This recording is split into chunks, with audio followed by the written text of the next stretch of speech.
श्रीमान् वेङ्कटनाथार्य कवितार्किककेसरी वेदान्ताचार्यवर्यो मे सन्निधत्तां सदा हृदि श्रीदयाशतकम् प्रपद्येतं गिरिं प्राय श्रीनिवासानुकम्पया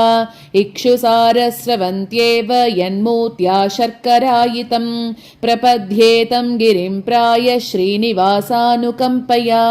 इक्षुसारस्रवन्त्येव यन्मूर्त्या शर्करायितं निगाहेतीर्थबहुलां शीतलां गुरुसन्ततिं श्रीनिवासदयाम्भोधि परिवाह परम्परां कृतिनः कमलावास कारुण्यैकान्तिनो भजे धत्ते यत्सूक्तिरूपेण त्रिवेदी सर्वयोग्यताम् पराशरमुखान् वन्दे भगीरथनये स्थितान् कमलाकान्तकारुण्य गङ्गाप्लावितमद्विधान् अशेषविघ्नशमनम् अनीकेश्वरमाश्रये श्रीमतः करुणाम्बोधौ शिक्षास्रोत इवोत्थितम् समस्तजननीं वन्दे चैतन्यस्तन्यदायिनीं श्रेयसीं श्रीनिवासस्य करुणामिव रूपिणीं वन्दे वृषगिरीशस्य महिषीं विश्वदारिणीं तत्कृपा प्रतिघातानां क्षमया वारणं ययां निशामयतु मां नीला यद्भोगपटलैर्ध्रुवं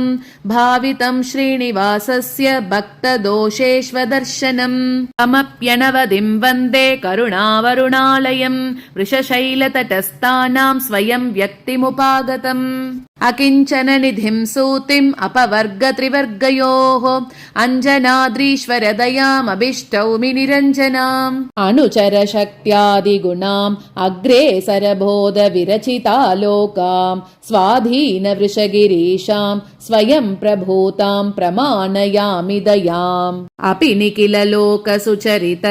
मुष्टिन्धय दुरितमूर्च्छनाजुष्टम् सञ्जीवयतु दये माम् अञ्जनगिरिनाथ रञ्जनी भवति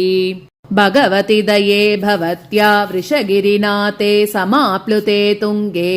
अप्रधिकमज्जनानां हस्तालम्बो मदागसामृग्यः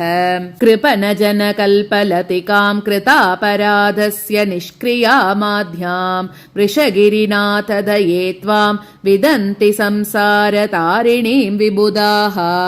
वृषगिरिगृहमेति गुणाः बोधबलैश्वर्यवीर्यशक्तिमुखाः दोषा भवेयुरेते यदि नामदये त्वया विना भूताः।